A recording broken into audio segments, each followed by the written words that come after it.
السلام علیکم ورحمۃ اللہ وبرکاتہ۔ الحمد للہ نحمده ونستعینه ونستغفره ونؤمن به ونتوکل علیہ ونعوذ باللہ من شرور انفسنا ومن سیئات اعمالنا من يهده الله فلا مضل له ومن يضلله فلا هادي له ونشهد أن لا إله إلا الله وحده لا شريك له ونشهد أن محمدا عبده ورسوله أما بعد أعوذ بالله من الشيطان الرجيم بسم الله الرحمن الرحيم يعتذرون إليكم إذا رجعتم إليهم قل لا تعتذروا لن نؤمن لكم قد نبأنا الله من أخباركم وسيرى الله عملكم ورسوله ثم تردون إلى عالم الغيب والشهادة فينبئكم بما كنتم تعملون سيحلفون بالله لكم إذا انقلبتم إليهم لتعرضوا عنهم فأعرضوا عنهم إنهم رجس ومأواهم جهنم جزاء بما كانوا يكسبون رب اشرح لي صدري ويسر لي أمري واحلل عقدة من لساني يفقهوا قولي اللهم إنك عفو كريم تحب العفو فاعف عنا اللهم لا تدع لنا في مقامنا هذا ذنبا إلا غفرته ولا هما إلا فرجته ولا كربا إلا نفسته ولا ديما إلا قضيته ولا مريضا إلا شفيته ولا ميتا إلا رحمته برحمتك يا عزيز يا غفار آمين يا رب العالمين۔ سامعین محترم، آج اللہ کے نام سے ہم لوگ سورہ توبہ کی 11ویں پارہ جو ہے اس کا آغاز کرنے جا رہے ہیں، جس میں 12واں اور 13واں رکوع زیر بحث انشاءاللہ آئے گا۔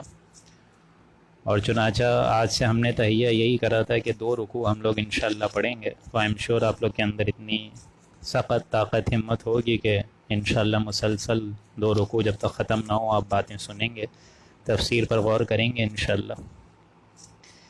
چنانچہ جو اس کا لب لباب ہے وہ یہی ہے کہ ابھی یہ جو آیات نازل ہو رہی ہیں، یہ نازل ہو رہی ہیں اسی غزوہ تبوک کے ضمن میں۔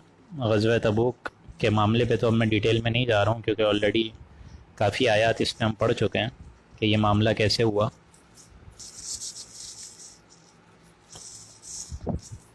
لیکن بات دراصل یہ ہے کہ آج جو 2 رکوع ہو رہے ہیں 12 اور 13، اس میں 94 سے 110 آیات ہم پڑھیں گے انشاءاللہ۔ گویا کہ ایک طویل رکوع ہے جس میں منافقوں کی اصل بات نظر آئے گی آپ لوگوں کو، اور اوپر سے منافقوں کے اندر بھی جو درجہ بندی ہے، اور اسی طریقے سے مومنین اور مسلمانوں میں بھی جو سبقت ہے اور درجات ہیں اور یوں سمجھیے کہ مراتب ہیں، ان کا معاملہ بھی آپ لوگ کو آج کی تاریخ میں انشاءاللہ نظر آ جائے گا کہ سب منافق بھی برابر نہیں ہیں، اسی طریقے سے سب مسلمان حضرات بھی برابر نہیں ہیں۔ تو یہ معاملہ ہے کہ ہر انسان، چنانچہ اب جو بھی ایک تحریک چلے گی اور اس تحریک کی نو میں جتنی قربانیاں ہوں گی، اس میں کتنے قسم کے لوگ دعوت کی حق قبول کریں گے، اور کیا ان کا ایٹیٹیوڈ ہونا چاہیے، اور کس طریقے سے انہوں نے اس دعوت پر لبیک بولنا چاہیے، کس طریقے سے یہ معاملہ ہونا چاہیے، آج ہم سارے کے ساری یہ باتیں انشاءاللہ پڑھیں گے۔ اب ہم بسم اللہ کرنے جا رہے ہیں۔ 1 منٹ ذرا دے دیجئے بس مجھے، میں چاہ رہا ہوں تھوڑے لسنر ایک آدھ اور ہو جائیں پھر اسٹارٹ کرتے ہیں۔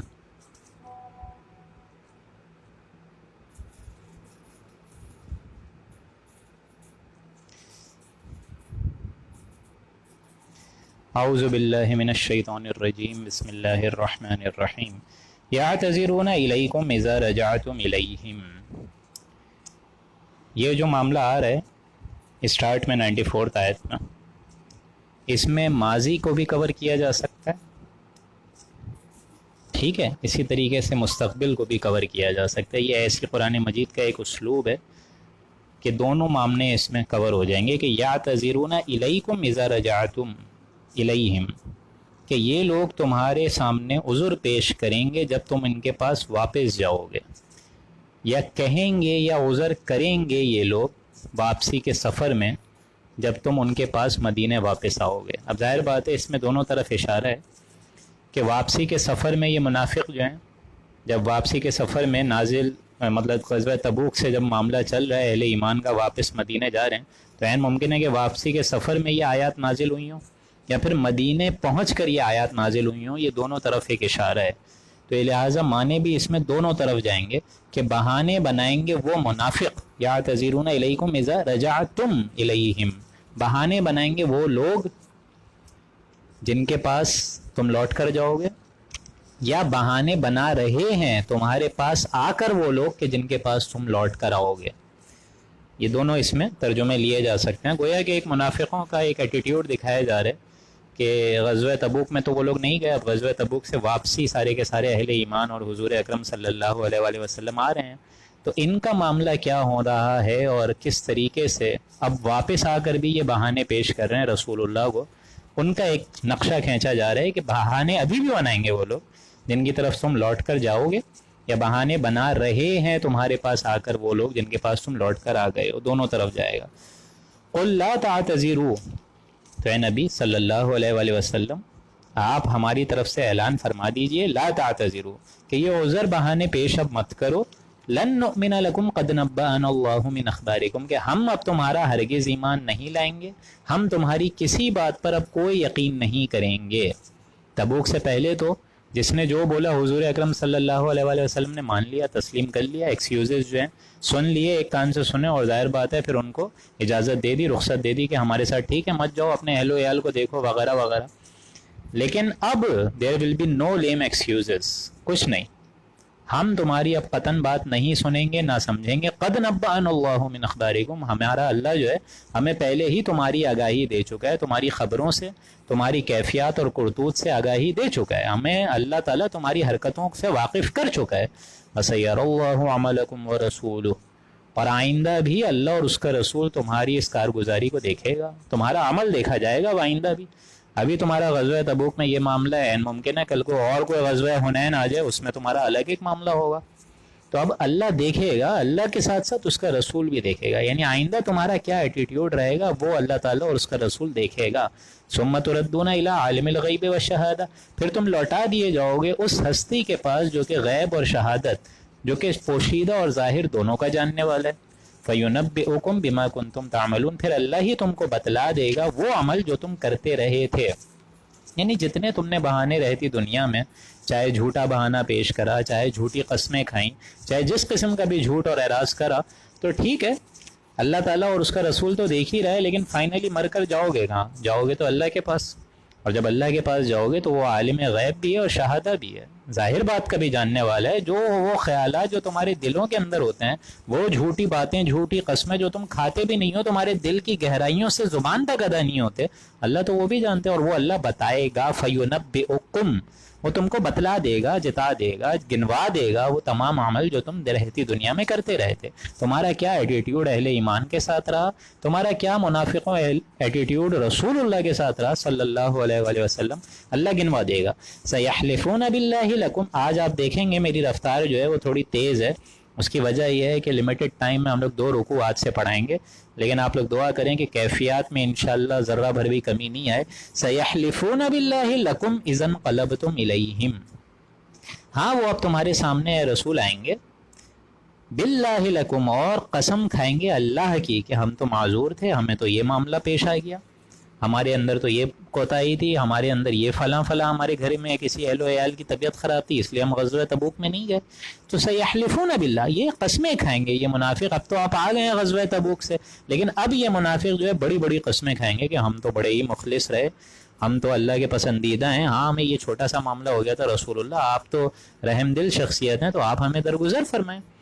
سیحلفون باللہ لکم اذا انقلبتم الیہم، جب کہ تم ان کے پاس واپس جاؤ گے. اب تم غزوہ تبوک پورے سلطنت روما سے معاہدے کر کے اے نبی اب آپ واپس جا رہے ہیں تو اب آپ سے یہ بہانے بازی ابھی بھی پیش کریں گے، لتعرضوا عنہم، تو تم ان کو ان کی حالت پر چھوڑ دو اے نبی صلی اللہ علیہ وآلہ وسلم۔ اللہ تعالیٰ یہ آرڈر ایک طریقے سے رسول اللہ کو دے رہا ہے کہ ان سے اے نبی آپ اعراض کریں، ان سے کوئی سزا بھی نہ دیں اور کوئی باس پرس بھی نہ کریں، ان کے معاملات کو ابھی مؤخر کریں، چھوڑ دیجئے، لتعرضوا عنہم فاعرضوا عنہم، تو ٹھیک ہے ان کو ان کی حالت پر چھوڑ دو۔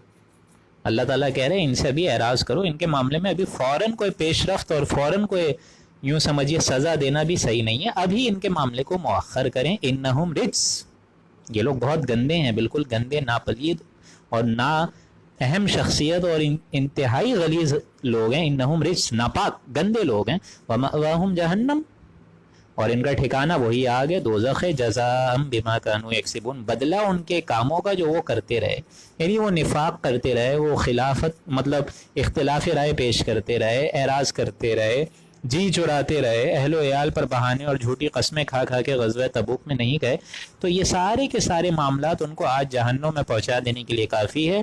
بدلہ ان کے کاموں کا، بما کانوا یکسبون، جو وہ کرتے رہے، جو کسب وہ کرتے رہے، جو حرکتیں اور جو اپنے ہاتھوں سے کرتوت اور زبانوں سے کرتوت نکالتے رہے، اپنے عمل کی گواہی دیتے رہے، اسی کا آج بدلہ ان کو ملے گا۔ کیونکہ یہ غزوہ تبوک میں جانا بہت اہم تھا، کیونکہ یہ اسپیشل کال تھی رسول اللہ صلی اللہ علیہ وسلم کی، یحلفون لکم لترضوا عنہم، اور اے نبی یہ اس لیے قسمیں کھائیں گے کہ آپ ان سے راضی ہو جائیں، اس لیے کہ یہ مدینے کے معاشرے میں سے ہے یہ سارا معاملہ، یہ سب ایک دوسرے کے جان پہچان والے تھے، اوس اور خزرج کے آپس میں ایک دوسرے سے معاملات تھے، آپس میں تو وہ چاہتے تھے کہ ہمارا بھائی چارہ جو ہے وہ محفوظ رہے، ایسا نہ ہو کہ ہم آؤٹ کاسٹ نہ ہو جائیں، نکل ہی نہ جائیں اپنی اس بستی سے، اس لیے آ کر اب راضی کر رہے ہیں کہ ہمارے معاملات دیکھو مسلمانوں درست ہیں، ہمارا جو معاملہ تھا یہ ایک دم بجا تھی، ہمارا یہ معاملات ایک دم مخلص تھے، ہم تو رسول اللہ کے بہت چہیتے ہیں، اللہ کو بھی ماننے والے ہیں، تو اے مسلمانوں تم ہم سے بھی مان جاؤ۔ اب یحلفون لکم لترضوا عنہم، اتنی بڑی بڑی قسمیں کھائیں گے تاکہ اے مسلمانوں، اے نبی آپ ان سے راضی ہو جائیں۔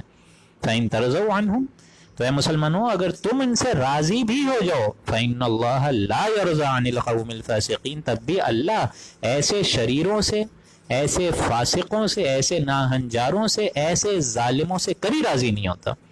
اللہ تعالیٰ کو معلوم ہے ان کا انز اینڈ آؤٹس، اللہ کو معلوم ہے، تو اللہ تعالیٰ تو ایسے ناہنجاروں سے کبھی راضی نہیں ہوگا۔ مسلمان جو ہونا چاہیں، شریف النفس مسلمان بھی ہیں، کیا پتہ ان کی باتوں میں آ جائیں، لیکن اللہ کو تو انز اینڈ آؤٹ سب پتہ ہے، اللہ کیسے راضی ہو جائے گا۔ الاعراب اشد کفرا ونفاقا واجدر الا يعلموا حدود ما انزل اللہ، دیہاتی لوگ میں سے کچھ ایسے بھی ہیں جو کہ کفر اور نفاق میں بہت ہی زیادہ سخت ہیں، اشد کفرا ونفاق، شدید تر ہیں۔ اس کی وجہ کیا ہے؟ اس کی وجہ یہ ہے کہ یہ سارے مدینے والے نہیں تھے، اس لیے یہاں ترجمہ کیا جا رہا ہے الاعراب اشد کفرا ونفاق، شدید تر ہوتے ہیں نفاق میں بھی اور کفر میں بھی، کیونکہ یہ سارے کے سارے مدینے والے نہیں تھے۔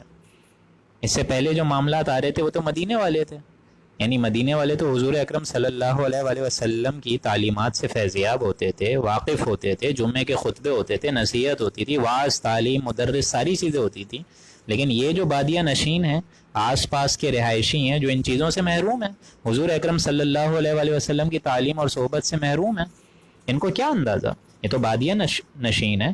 الاعراب کفر اشد کفر، شدید تر ہیں کفر و نفاق میں، وَأَجْدَرُوا أَلَّا يَعْلَمُوا حُدُودَ مَا أَنزَلَ اللَّهُ عَلَى رَسُولِهِ، اور زیادہ لائق ہیں کہ ناواقف رہیں ان چیزوں کی تفصیل سے جو کہ اللہ نے اپنے رسول پر نازل فرمائی۔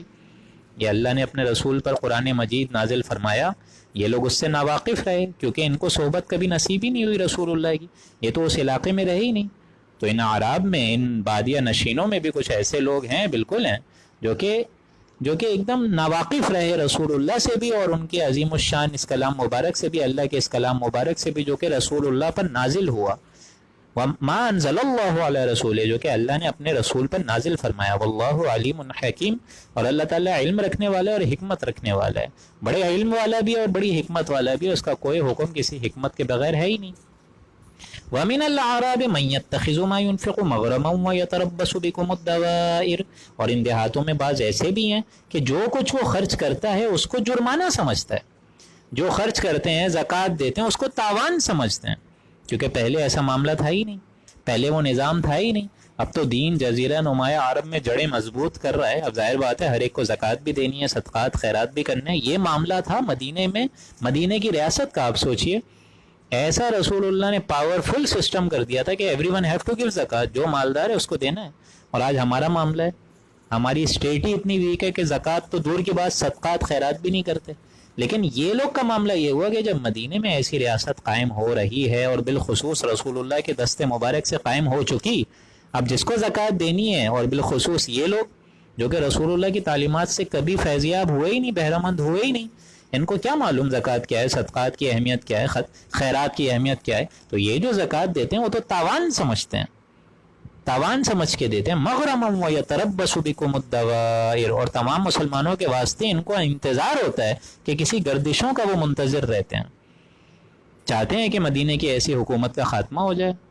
سب کے سب اسی حکومت سے بیچارے پریشان ہوتے تھے کہ ان کو یہ ٹیکس دینا ہے, زکوٰۃ صدقات دینا ہے. تو یہ تو رہتے ہیں اسی فکر میں, بکم الدوائر, جو زمانے کی گردشوں کے منتظر رہتے ہیں کہ کسی طریقے سے زمانے کی گردش ہو اور مدینے میں یہ جو عدل اور انصاف پھیلاوے یہ کسی طریقے سے ختم ہو تاکہ ہماری جانیں آزاد ہوں.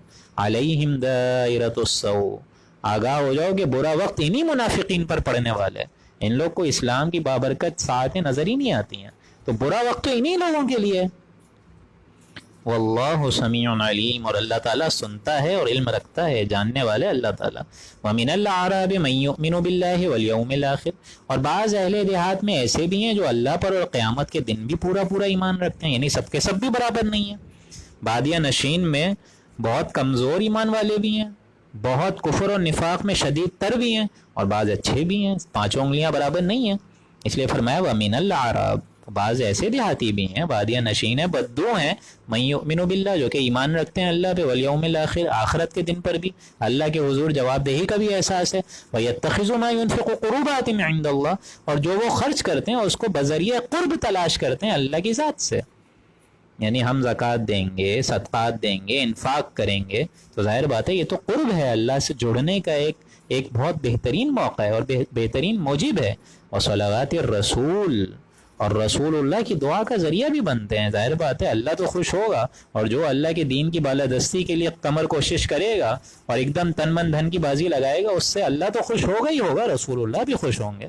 رسول اللہ کی دعا کا ذریعہ بنتے ہیں وصلوات الرسول. اور آپ خود سوچیں, رسول اللہ کی دعا اگر کسی کو مل جائے, اس کو تو دنیا جہاں آخرت تمام کی بھلائیاں مل گئیں. الا انہا قربۃ لہم, یاد رکھو اور آگاہ ہو جاؤ کہ ان کا یہ خرچ کر دینا قربت کے لیے ایک موجب ذریعہ ہے. یہ جو خرچ کرتے ہیں اللہ اس کا ریٹرن دے گا روز آخرت, دنیا میں بھی دے گا, آخرت میں بھی دے گا. آخرت میں 2 گنا کرے, 700 گنا کرے, 1000 کروڑ گنا کرے, یہ اللہ کی شان غفاری اور شان ستاری کا معاملہ ہے. اس پہ دیکھا جائے گا کتنا خلوص تھا, کتنی نیت درست تھی, صحیح سالم نیت تھی, یا اس میں جو ہے ریاکاری شامل تھی, وہ اللہ دے گا. سیدخلہم اللہ فی رحمتہ, ان قریب اللہ تعالیٰ ایسے لوگوں کو اپنی رحمت میں لے لے گا, داخل کر دے گا. قیامت کے دن جب عرش کے نیچے کوئی رحمت نہیں ہوگی, عرش کے سائے کے علاوہ کوئی رحمت نہیں ہوگی, اور عرش کے سائے کے علاوہ اور کوئی جگہ نہیں ہوگی, تو اللہ تعالیٰ ان کو اس سائے میں اور اس رحمت خداوندی کے حصول کا ایک موجب ذریعہ دے گا, اپنی رحمت میں داخل کرے گا. ان اللہ غفور الرحیم, اللہ تعالیٰ بڑی مغفرت والا ہے اور بڑی رحمت کرنے والا ہے. اب یہاں 12 رکوع الحمدللہ ہمارے 15-20 منٹ میں تو ہو گئے اللہ کے فضل و کرم سے, لیکن اب یہ جو 13واں رکوع آ رہا ہے یہ بہت اہم ہے دوستوں. اور 13ویں رکوع کے بارے میں بتانا چاہوں گا کہ اہل ایمان جو تھے ان میں بھی یوں سمجھیے کہ مراتب کا ایک معاملہ ہوتا ہے. ظاہر بات ہے نہ تمام مومنین ایک جیسے ہوتے ہیں, نہ تمام مسلمان ایک جیسے ہوتے ہیں, نہ تمام منافقین ایک جیسے ہوتے ہیں, اور نہ تمام سادہ نو مسلمان ایک جیسے ہوتے ہیں, نہ کافر ایک جیسے ہوتے ہیں. لہٰذا یہ حکمت قرآنی کا جو اب ہم 13ویں رکوع کے اندر چند آیات شروع کی پڑھیں گے, یہ قرآن کی حکمت اور فلسفے کے لحاظ سے ایک بہت اہم موضوع ہے. اس لیے کہ جب بھی کبھی مسلمان معاشرے میں ایک دینی تحریک اٹھے گی, کوئی بھی دعوت کی تحریک فرض کریں اٹھ جائے, جس طرح آج کے دور میں الحمدللہ اگر ہماری چھوٹی تحریک ہے لیکن اگر یہ چل پڑے انشاءاللہ اور لوگوں کو آگاہی ہو جائے کہ صحیح ریلیجن کیا ہے, فتنوں کے بغیر اسلامی تعلیم جو کہ آج فتنے بازی چل رہی ہے, بالخصوص انسان کو پتہ ہی نہیں ہے کہ دین اس کا کیا کہہ رہا ہے, فتنوں کے بغیر اس کو صحیح دین کی اگر رہنمائی مل جائے, یعنی دینی تحریک جو اٹھے, اس کے لیے لوگوں کے لیے ایمان کی درجہ بندی ہوگی, ایمان کے مراتب کا ایک معاملہ ہوگا. لہٰذا یہ آیات بہت اہم ہیں کہ سابقون کون ہیں اور ٹاپ سے لے کے باٹم تک جانے والے انسان کون ہیں جو کہ اس دعوت تحریک پر اور اس اسلام کی تحریک پر لبیک بولیں گے، وہ کون ہوں گے، ان کا کیا معاملہ ہوگا، وہ ابھی ہم لوگ انشاءاللہ پڑھنے والے ہیں. دیکھیے آپ لوگ غور کریے گا، اس میں کچھ درجے بندی ہے. آیت نمبر، یہ غالباً آیت نمبر 100 آیت ہے، 100 آیت. تو اس میں دیکھیں کیا معاملہ ہے. ایک طویل ترین آیت ہے جس میں فرسٹ کیٹیگری آف انسانوں کو ہائی لائٹ کیا گیا ہے، یعنی پہلے پہل سبقت، ٹاپ کے جو لوگ ہیں وہ کون ہیں. اس سے پہلے ٹاپ کے لوگ ہم کون سے پڑھ چکے ہیں سورہ نساء میں؟ من النبیین والصدیقین والشہداء والصالحین. ظاہر بات ہے اللہ کے بہترین بندوں میں پوری کی پوری نوع انسانی میں جو گزرے ہیں وہ تو انبیاء ہیں، ہر معصیت سے پاک، ہر جرم سے پاک، ہر قسم کے عیب سے پاک، وہ تو نبی ہیں. نبیوں سے نچلا درجہ ہوتا ہے صادقین، جو کہ صدیق، ابو بکر صدیق صحابیوں میں سب سے ماشاءاللہ ٹاپ کے صحابیوں میں سے، اور اسی طریقے سے عشرہ مبشرہ کے ساتھیوں میں سے صدیقین جو کہ قبول کریں اس حق کی دعوت کو، صادق ہوں، سچے ہوں. اس سے نچلا درجہ شہداء، شہادت لوگ کرنے، مطلب شہادت کا حصول کرنے والے لوگ، وہ لوگ جو کہ اللہ کی راہ میں شہید ہو جائیں، اپنی جانوں تک کا نذرانہ پیش کرنے، یہ 3rd رینکنگ پر آئے گا. اور آخری کیا ہے؟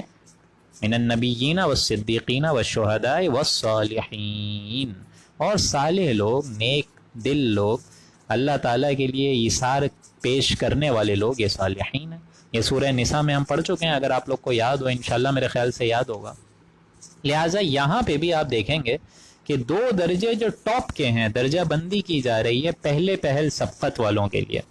وَمِنَ الْأَعْرَابِ مَن يُؤْمِنُ بِاللَّهِ وَالْيَوْمِ الْآخِرِ. بلکہ یہ آگے آیت میں آ گیا، ہاں 100 آیت ہے، وَالسَّابِقُونَ الْأَوَّلُونَ مِنَ الْمُهَاجِرِينَ وَالْأَنصَارِ وَالَّذِينَ اتَّبَعُوهُم بِإِحْسَانٍ. اور پہلے پہل سبقت کرنے والوں میں وہ لوگ جو کہ مہاجرین رہے، والانصار، اور انصار رہے، والذین اتبعوہم بإحسان، اور جتنے لوگ اخلاص کے ساتھ ان کے پیروکار رہے. یہ ہے ٹاپ کے بندے. یعنی یہ درجہ بندی ہے کہ جس شخص کے اندر فطرت سلیمہ ہو، عقل سلیم بھی ہو، اس کے بھی 2 درجے ہیں. ایک تو وہ شخص جو کہ حق کو پہچانتے ہی ایمان لے آئے، پھر ہر چہ بعد آباد وہ پھر یہ نہیں دیکھتا کہ اگر اس حق کو میں قبول کر لوں تو مجھ پر کیا لازم ہوگا، اگر اس حق کو میں چھوڑ دوں تو پھر مجھے کیا نقصان اٹھانا پڑ سکتا ہے، بلکہ حق سب سے آگے. وہ پھر دیر نہیں کرتے، کسی قسم کی تاخیر نہیں کرتے. وہ یہ نہیں دیکھتے کہ آگے لوگ ہیں یا نہیں، بلکہ وہ حق کو پہچاننے کے بعد ہر چہ بعد آباد سب سے پہلے حق کو تسلیم کرتے ہیں. وہ یہ نہیں دیکھتے کہ اگر میں اس راستے پہ چلوں تو اور تو کوئی چل ہی نہیں رہا، ایسا تو نہیں ہے آگے کھائیے خدا نہ کرے. نہیں. ان کے سامنے جب بھی حق کی دعوت آئے، گویا کہ آج کے بھی دور میں اگر کوئی حق کی دعوت ابھرے، فرض کریں الحمدللہ انشاءاللہ اللہ اس درس قرآن کو اس پیمانے تک لے جائے انشاءاللہ کہ ہر کوئی اس سے جڑنا شروع ہو جائے، یہ میرے لیے بڑی اعزاز کی بات ہوگی، جس کے لیے میں کمر ہر دن کوشش کر رہا ہوں اور کمر کوشاں ہوا ہوں. تو میری خواہش یہی ہے کہ یہی وہ ایک ذریعہ بن جائے لوگوں کی اصل ہدایت کا انشاءاللہ. لہٰذا جو اس حق کی دعوت کو دیکھیں وہ یہ نہ دیکھیں کہ آگے کیا معاملہ ہوگا، آئیں بائیں نہ دیکھیں، بلکہ لوگ نہیں چل رہے، ہمیں کودنا ہے سب سے پہلے، حق کو سب سے پہلے ترجیح دیتے ہیں. وہ یہ نہیں دیکھتے کہ آگے لوگ ہیں یا نہیں، کوئی میرے ساتھ چلے یا نہ چلے، بلکہ وہ یہ دیکھتے ہیں کہ حق ہے، we have to adopt it. Now we cannot go here and there. We will go straight with this path انشاءاللہ. اب یہ مزاج کیا معاملہ ہے، یہ اللہ نے بنائے ہیں. جیسا اللہ فرماتا ہے کہ الناس کالمعادن، کہ یہ جو جس طرح معدنیات ہوتے ہیں، اس معدنیات کا کیا معاملہ ہوتا ہے، سونے کی اور ہے وہ سونا ہی بنائے گی، چاندنی کی اور ہے وہ چاندنی ہی بنائے گی. کوئی بھی ایلیمنٹ ہوگا وہ اسی چیز کی طرز عمل پہ اپنی زندگی گزارے گی. اسی طریقے سے انسانوں کا بھی، الناس کالمعادن، انسانوں کا بھی معاملہ معدنیات کے برابر ہے. انسان بھی جو ہے اس کے اندر جو اللہ نے حص رکھی ہے اسی حساب سے انسان اپنی زندگی میں فیصلے کرتا ہے. تو یہ مزاج ہوتا ہے. کچھ لوگ ایسے ہوتے ہیں جو کہ بہت جذباتی ہوتے ہیں، وہ یہ نہیں دیکھتے آگے کیا ہے، کود پڑتے ہیں. ٹھیک ہے، ایک دم جس طرح عشق میں کود پڑتے ہیں، بے خطر کود پڑا آتش نمرود میں عشق، عقل ہے محور تماشائے لب بام ابھی. تو یہ معاملہ انسانوں کا ہوتا ہے، یہ مزاج کا اللہ تعالیٰ کا بنانے کا ایک یوں سمجھیے اسٹائل ہے. ہر انسان کی مزاج الگ ہے. کیا پتہ آپ میں سے کتنے لوگ ایسے ہوں جن کے مزاج بہت اچھے ہوں. ابھی ماشاءاللہ میں نے کافی لوگوں کو، یہاں ہمارے پرانے لسنرز ہیں اسی درس قرآن میں، رات 1 بجے 2 بجے 2:30 بجے بھی سن رہے ہوتے ہیں. تو ایسے بھی لوگ ہیں، مطلب وہ ماشاءاللہ سے درس قرآن کا کوئی سیشن جو ہے وہ مس نہیں کرتے ہیں. تو الحمدللہ کافی لوگ ایسے ہیں ماشاءاللہ. آپ میں بھی اللہ ہم سب کو اس کی طاقت دے، سعادت دے. لیکن ایسے لوگ ہوتے ہیں جو اس دعوت پر، تحریک پر لبیک بولتے ہیں اور پھر ادھر ادھر نہیں دیکھتے بلکہ ہر چہ باد آباد دوسرے لوگ. اچھا اس میں کون سے لوگ سب سے ٹاپ پہ ہوں گے؟ اس میں اللہ تعالیٰ نے کیا فرمایا؟ والسابقون الاولون، وہ سبقت کرنے والے، سب سے ہی آگے آگے رہنے والے. یہ وہ لوگ ہیں جو کہ حق کو پہچانتے، دیر نہیں کرتے. اور یہ کون لوگ ہیں؟ من المہاجرین والانصار. سب سے پہلے لوگ تو ظاہر بات ہے مہاجرین تھے، پہلے ایمان لے کر آئے ہجرت کے بعد. اہل ایمان کے وہ حضرات جو کہ 12 برس مکے کی سختیاں جھیل جھیل کے اتنے مضبوط ہو گئے کہ وہ ایک دم تیار رہے، ان کو کسی قسم کی پریشانی لاحق ہوئی نہیں. اور اسی طریقے سے والانصار، ایمان لانے کے بعد بھی مہاجرین کے بعد سب سے ٹاپ پہ پھر کون رہے؟ انصار رہے. 12 برس بعد ہی ایمان لائے، لیکن ایمان جب لائے تو ایسا لے کر آئے. لیکن یہ مزاج کی بات ہے، زمانے کی نہیں ہے. انصار میں بھی ایسے لوگ تھے جو کہ فوراً ایمان لے آئے. تو یہ مزاج کا معاملہ ہوتا ہے اور کچھ نہیں ہوتا ہے. لیکن اسی سے ہی آگے چلیں اگر، والذین اتبعوہم باحسان، دوسرا درجہ کیا ہے ان مہاجرین اور انصار کے بعد؟ کہ وہ لوگ جو کہ ان کی احسان کی روش سر پیروی کرتے ہیں، ان کے پیچھے پیچھے چلتے ہیں. یعنی دوسرے وہ قسم کے لوگ کہ معلوم تو ہو جاتا ہے کہ آگے آدمی ان کے ساتھ فرض کریں نہیں ہے، لیکن یہ بھی آہستہ آہستہ اپنا راستہ اس دعوت تحریک پر لبیک بولتے ہیں. یعنی ان کو پتہ چل جاتا ہے کہ چلیں ٹھیک ہے، آدمی چل بھی رہے ہیں اگر تو وہ بھی کم ہی ہے، آگے راستہ پتہ نہیں ہے کہ نہیں ہے، ہمیں چلنا چاہیے کہ نہیں چلنا چاہیے، ہمت کرنی چاہیے کہ نہیں کرنی چاہیے، ہمت میں ہم لوگ دائیں بائیں نہ ہو رہے ہوں. اسی طریقے سے کتنا حق پر ثابت رہیں، ہمارے آگے بھی لوگ ہیں یا نہیں ہیں. یہ سارے کا سارا معاملہ جو ہے وہ یوں سمجھیے ہمت سے اور مزاج سے ہے. لیکن ان کی نیت درست ہوتی ہے، یہ بھی سمجھ لیجئے. نیت میں کوئی خباثت نہیں ہوتی، منافقوں اور مشرکوں والی نیت نہیں ہوتی. چلنا چاہتے ہیں لیکن ہمت نہیں ہوتی. ہمت مردہ مدد خدا وہ والی بات نہیں ہے. دائیں بائیں کو دیکھ کر اپنے اہل و عیال کو بھی دیکھتے ہیں، یہ بھی دیکھتے ہیں کہ اہل و عیال کا بھی نان نفقہ پورا ہوتا رہے اور دعوت دین کے حق میں بھی ایک دم کمر کوشاں ہے. یہ بھی ایسے بھی لوگ ہوتے ہیں جو کہ دین دنیا ساتھ ساتھ چلاتے ہیں. لہٰذا یہ احساسات اور جذبات اور کیفیات کی بات ہوتی ہے، ان کو ہائی لائٹ کر کے بتایا گیا. والذین اتبعوہم باحسان، ان کے ساتھ وہ لوگ بھی پیروی کرتے ہیں اللہ تعالیٰ کے ان مخلصین بندوں کی جو کہ اخلاص کے ساتھ اپنا معاملہ رکھتے ہیں. رضی اللہ عنہم ورضوا عنہ، ان سب سے اللہ راضی ہو جائے گا اور وہ بھی اللہ سے راضی ہو جائیں گے انشاءاللہ. یعنی اللہ ان سے راضی ہوگا اور وہ سب بھی جنت میں انشاءاللہ جب پہنچیں گے. اللہ تعالیٰ ہمیں بھی اس کی انشاءاللہ اللہم ربنا جعلنا منہم، اللہ تعالیٰ ہمیں ان میں شامل فرمائے. تو اللہ بھی ان سے راضی ہو جائے گا اور وہ لوگ بھی جنت میں پہنچنے کے بعد تو الٹیمیٹلی اللہ سے راضی ہو جائیں گے. اور وہ راضی کس بات پہ ہوں گے؟ وَأَعَدَّ لَهُمْ جَنَّاتٍ تَجْرِي تَحْتَهَا الْأَنْهَارُ، کہ اللہ نے ان کو باغات دینے کا ایسا وعدہ کیا ہے جو کہ اللہ تعالیٰ نے اپوائنٹ کیے ہوئے ہیں. تَحْتَهَا الْأَنْهَارُ، جن کے نیچے سے نہریں بہ رہی ہیں، ریزیڈینشل گارڈنز ہیں، یا جن کے دامن کے نیچے سے ندیاں بہ رہی ہیں. خالدین فیہا ابدا، اس میں رہیں گے ہمیشہ ہمیشہ. ذالک الفوز العظیم، یہی ہے بڑی کامیابی، یہی ہے اصل کامیابی جس کے لیے انسانوں کو کمر کسنی چاہیے اور تن من دھن کی بازی لگانی چاہیے. یہ وہ دوسرے لوگ تھے. یعنی ایک تو وہ لوگ جو کہ سبقت اختیار کریں ٹاپ کے، اور دوسرے وہ لوگ جو کہ آئیں بائیں دیکھ کے چلیں پھر بھی لیکن تھوڑی کم ہمتی ہو لیکن چل پڑیں، نیت درست ہو. واتبعوہم باحسان، یہ دوسرے لوگ تھے. یعنی مزاج کی بات ہے، اس میں دونوں لوگ شامل ہو جائیں گے. مہاجرین انصار ٹاپ پر، کیونکہ ظاہر بات ہے مہاجرین کے بعد فوراً ایمان انصاری لائے، اور اس کے بعد جو لوگ ان کی اس دعوت میں چل پڑے، یعنی دین اسلام کے ساتھ اور دعوت محمدی کے ساتھ جو انسان چپک گیا وہ اس لسٹ میں آ جائے گا انشاءاللہ. اور ان کا وعدہ کیا ہے؟ جن کے نیچے ندیاں بہ رہی ہوں گی، ایسے باغات ملیں گے، اور اللہ تعالیٰ ان سے راضی، وہ اللہ سے راضی. یہ ٹاپ کی کرائٹیریا ہے، یہ ٹاپ کی کیٹیگری ہے. میرے خیال سے میں سمجھا پایا ہوں آپ کو 100 آیت. وَمِمَّنْ حَوْلَكُمْ مِنَ الْأَعْرَابِ مُنَافِقُونَ. اب دیکھیں ایک دم باٹم کا معاملہ ہے، یہ تو ٹاپ کا درجہ بتا دیا. اب ایک دم باٹم کا معاملہ کیا ہے؟ اور کچھ تمہارے میں سے ایسے بھی ہیں، من الْأَعْرَابِ منافقون، کچھ ایسے بادیہ نشین بھی ہیں، کچھ ایسے بدو بھی ہیں جو کہ منافق ہیں. ومن اہل المدینہ، اور کچھ ایسے بھی ہیں جو کہ منافق مدینے میں ہی رہ رہے ہیں، رسول اللہ کی مطلب سمجھیے کہ دعوت اور تحریک میں شمار ہونے کے باوجود نفاق ان کے دلوں میں، ایسے بھی لوگ ہیں۔ یہ مزاج کا معاملہ ہے، اللہ نے مزاج بنائے ہیں، ان کے دلوں میں وہ ہمت ہے ہی نہیں۔ ویسے بھی ہیں کہ مطلب دنیا بھی ہاتھ سے نہیں جانے دینا چاہتے ہیں، اور پھر آخرت کا بھی کچھ معاملہ چاہیے، لیکن ہے منافق ان کے اندر نفاق بہت زیادہ بھرا ہوا ہے، جو کہ کچھ بادیہ نشین بھی ہیں، جو کہ اس مدینہ کی سرزمین سے تھوڑا ہٹ کے بھی ہیں، وَمِنْ أَهْلِ الْمَدِينَةِ، اور ایسے منافق بھی ہیں جن کی نفاق جو ہے اسی مدینہ کے اندر ہو رہی ہے۔ مَرَدُوا عَلَى النِّفَاقِ، وہ ایسے منافق ہیں کہ نفاق کی حد کمال پر پہنچی ہوئی ہے، اونچی ہی اونچی، یوں سمجھیے کہ نفاق جو ہے ان کے دلوں کے اندر اتنا گہرائی تک پہنچ گیا ہے کہ وہ ایسے ہو گئے ہیں کہ اب ان کو نفاق کے علاوہ کچھ نظر ہی نہیں آتا، ان کے اندر اسلام نام کی اب کوئی شے لگتا ہے باقی نہیں ہے، بالکل بھی نہیں ہے۔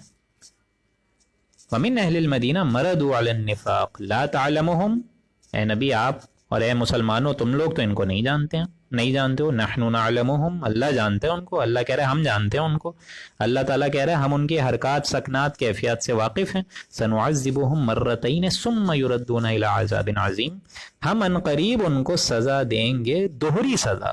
آخرت میں تو دوہری سزا ہے ہی، دنیا میں بھی تو دوہری سزا ہی تھی، ویسے بھی دنیا میں روز ان پر عذاب آتا تھا، زندگیاں تو ان کی ضیق میں تھیں، ہر روز رسول اللہ کی طرف سے بلاوا آ رہا ہے کہ چلو جنگ تبوک کے لیے، ہر روز جھوٹ بولنا، ہر روز جھوٹے بہانے پیش کرنا، ہر روز جو ہے وہ ٹوپی وغیرہ کرانا، ڈرامے وغیرہ پیش کرنا، یہ سارے معاملات ہوتے تھے وغیرہ وغیرہ۔ تو ان کی جانیں تو ویسے ہی ضیق میں تھیں، اللہ تعالیٰ آخرت میں بھی سنعذبهم مرتين، ان کا نفاق کی بنا پر ان کو آخرت میں دوہری سزا دے گا۔ اور بیچ کا جو معاملہ ہے برزخ کا، ان کے لیے تو اس معاملے کی انتہائی کوئی نہیں ہوگی، پھر برزخ میں جو ان کو قبر کے نیچے عذاب ہو رہا ہوگا، جس طرح اللہ کے نبی کو بھی منع فرما دیا کہ اے نبی لا تقم فیہ ابدا، جو ہم کل پڑھ چکے ہیں کہ اے نبی آپ کو ان کی قبروں پر بھی اب کھڑے ہو کر کوئی دعا کرنے کی ان کے لیے کوئی ضرورت نہیں ہے، کیونکہ ان کا نفاق اتنا گہرائی تک پہنچی ہے ان کے دل میں، ان کے اندر آپ کے دین کی، آپ کے اہل ایمان کے خلاف بغض، عداوت اور کینہ اتنا گہرائی تک پہنچی ہے کہ اب معلوم ہوتا ہے کہ کوئی خیر نہیں ہے۔ ثم یردون الی عذاب عظیم، اور آخرت میں وہ بڑے بھاری عذاب کی طرف بھیجے جائیں گے۔ اب یہ دوسری کیٹیگری تھی، سمجھ آ رہی ہے آپ کو بات؟ ٹاپ کی کیٹیگری کیا ہو گئی؟ مہاجرین، انصار، اور جنہوں نے ان کی پیروی کری، اللہ تعالیٰ ہمیں ان میں شامل فرمائے، اس دین اسلام کا صحیح فہم عطا فرمائے کہ اللہ تعالیٰ ان ریزیڈینشل گارڈنز تک ہم لوگ کو انشاءاللہ پہنچا دے جس کا اللہ نے وعدہ فرمایا۔ ایک وہ کیٹیگری تھی 100 آیت میں، 101 آیت میں کیا ہے؟ وہ کیٹیگری جو ایک دم باٹم آف دی لسٹ پہ ہے، منافق، چاہے وہ مدینے میں ہو چاہے وہ اعراب میں ہو، یعنی مدینے کی سرزمین سے باہر بادیہ نشین۔ اب آخری معاملہ کیا ہے؟ یعنی بیچ کا معاملہ اب کیا ہے؟ ایک تو ایکسٹریم لیفٹ اور ایک ایکسٹریم رائٹ، اب بیچ کا معاملہ کیا ہے؟ وَآخَرُونَ اعْتَرَفُوا بِذُنُوبِهِمْ، اور کچھ لوگ ایسے بھی ہیں جو اپنی خطا کے مقرر ہوئے پر اصرار کرتے ہیں، اعتراف کرتے ہیں۔ وہ لوگ منافق نہیں ہیں، ہمت نہیں چلی بس ان کی، ہمت میں نہیں رہے، کبھی رکتے ہیں، کبھی پھر چلتے ہیں، پھر کبھی سستی ہوتی ہے، پھر کبھی ہمت ہوتی ہے، پھر جب ہمت ہوتی ہے تو کسل کا معاملہ آ جاتا ہے، دنیاوی لذتوں کا معاملہ آ جاتا ہے، لیکن ہے نیک، ضعفاء ہیں، کمزور ہیں، خطا کو بھی مان رہے ہیں۔ وآخرون اعترفوا، خطا کو مان رہے ہیں کہ رسول اللہ ہمارا یہ بہانہ جائز تھا، ہم اپنی خطا کو بھی مان رہے ہیں، ہم منافق نہیں ہیں۔ لیکن لہٰذا جب تک اعتراف ہوگا، اپنی غلطیوں پر ندامت ہوگی، اچھے طریقے سے سمجھ لیں، قرآن مجید کا اسلوب ہے، اس کو نوٹ کریں، جب تک انسان کے اندر اعتراف ہوگا، غلطی کو ماننے کا ایک احساس ہوگا، تب تک نفاق نہیں ہوگا، تب تک اس کا دل جو ہے سلیم فطرت اور عقل سلیم رہے گی اس کے اندر۔ لیکن جہاں اعتراف غائب ہو گیا، آپ اپنی جرم پر، آپ اپنی غلطی پر اعتراف ہی نہ کریں، ایڈمٹ ہی نہ کریں اپنی مسٹیکس کو، تو ہوگا کیا پتہ ہے آپ لوگوں کو؟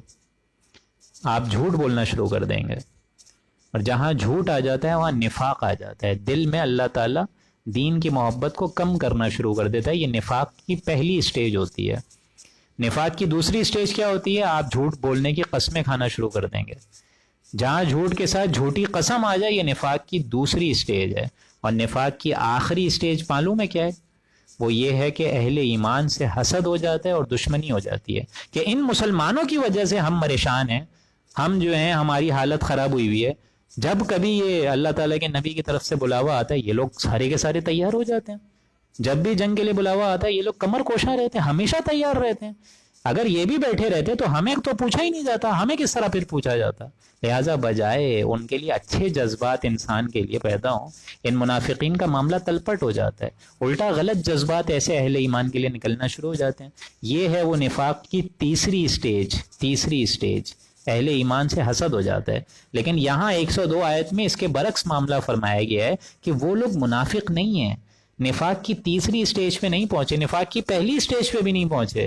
البتہ یہ کہ وہ منافق نہیں ہے, بس ہمت نہیں چلی شیطان کے بہکاوے میں. کبھی جیسے ہمارا معاملہ ہے, کبھی ایمان بہت ماشاءاللہ سے اونچا ہوتا ہے, کبھی شیطان کے بہکاوے میں آ جاتے ہیں. کبھی ایمان ایسا ہوتا ہے کہ رات 3 بجے ہم لوگ جو ہے قرآن مجید اور نوافل وغیرہ پڑھ رہے ہوتے ہیں, اللہ تعالیٰ ہم لوگ کو طاقت دے. کبھی ایسا بھی ہے گوسپس میں لگ جاتے ہیں, کبھی ایسا بھی ہے غیبت گناہ ان ساری شرک کے اڈوں میں لگ جاتے ہیں. ہوتا ہے کہ نہیں ہوتا ہے؟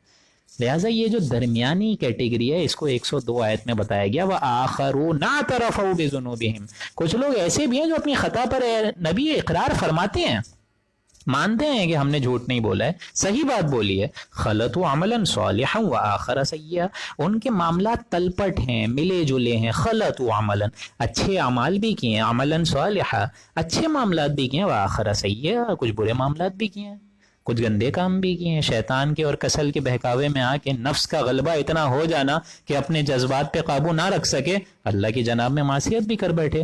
عَسَى اللَّهُ أَن يَتُوبَ عَلَيْهِمْ, اللہ تعالیٰ سے امید ہے کہ اللہ تعالیٰ ان کے حالات پر رحم فرمائے گا, توجہ فرمائے گا, یا ان کی توبہ قبول فرما لے گا, یا ان کو توبہ کی توفیق عطا فرمائے گا.